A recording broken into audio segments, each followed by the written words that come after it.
जय श्री कृष्णा।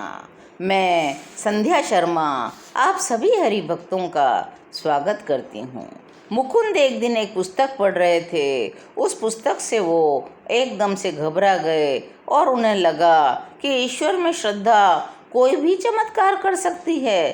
केवल एक को छोड़कर अध्ययन के बिना परीक्षा में उत्तीर्ण होना, इस तरह झुंझलाकर उन्होंने पुस्तक बंद कर दी।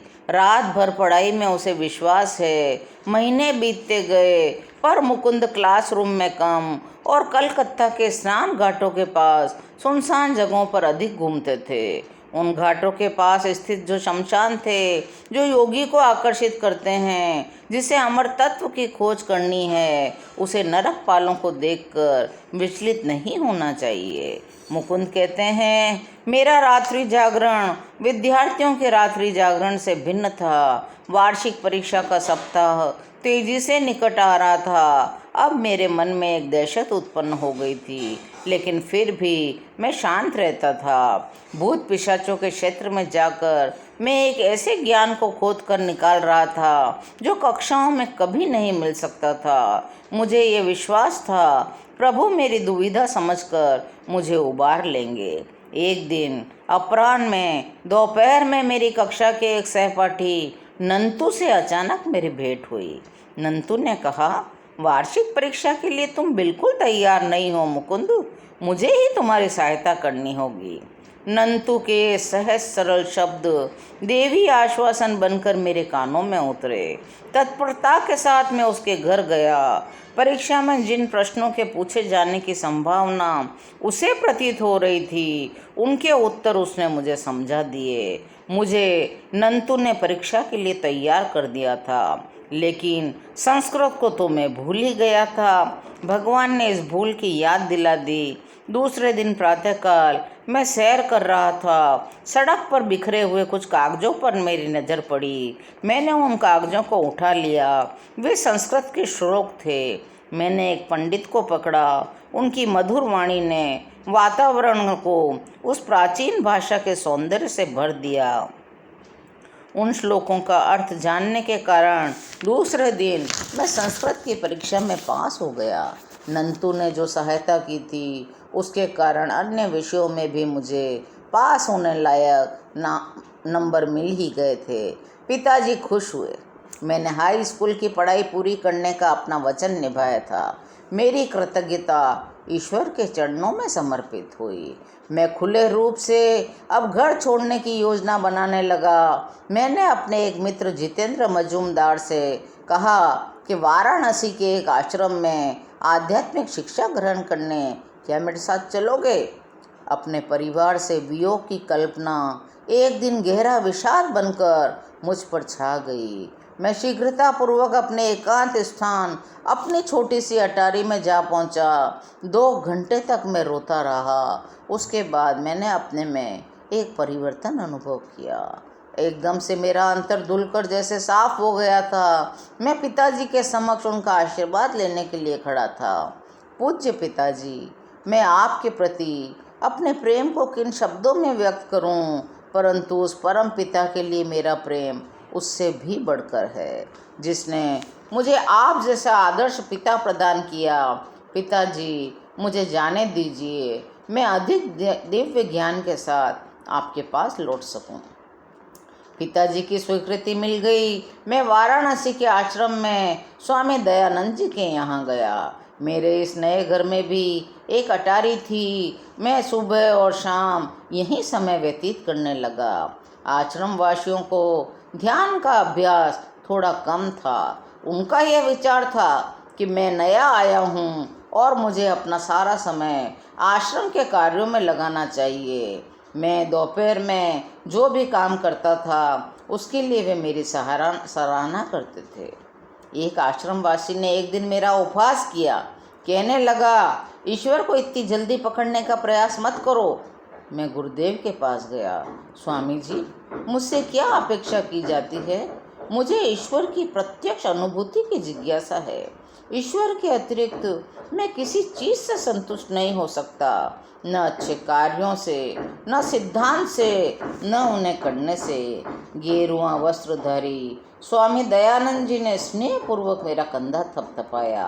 वे कहने लगे, मुकुंद, मैं देख रहा हूँ तुम्हारे पिताजी तुम्हें नियमित रूप से पैसा भेजते हैं। वह पैसा उन्हें लौटा दो।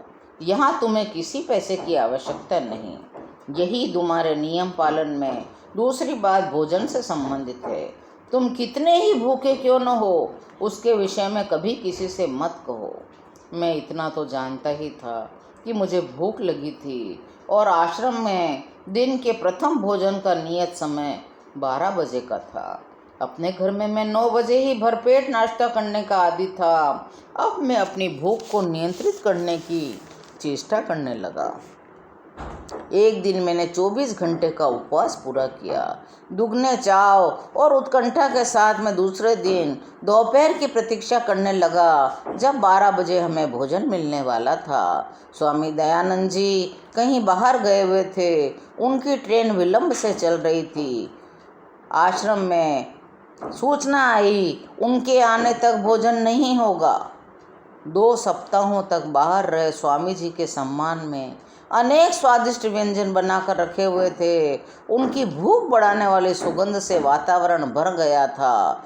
किसी से भूख का जिक्र न करने की जो निषेधता दयानंद जी ने मुझे दे रखी थी, और मैं किसी से कह भी नहीं सकता था। घड़ी मुझे ऐसा लगता था जैसे आगे ही नहीं बढ़ रही है। जब हमारे प्रमुख महाराज ने मुख्य द्वार से प्रवेश किया, तब तक अंधेरा छाने लगा था। मैंने बड़ा आनंद होकर के स्वामी जी का अभिवादन किया।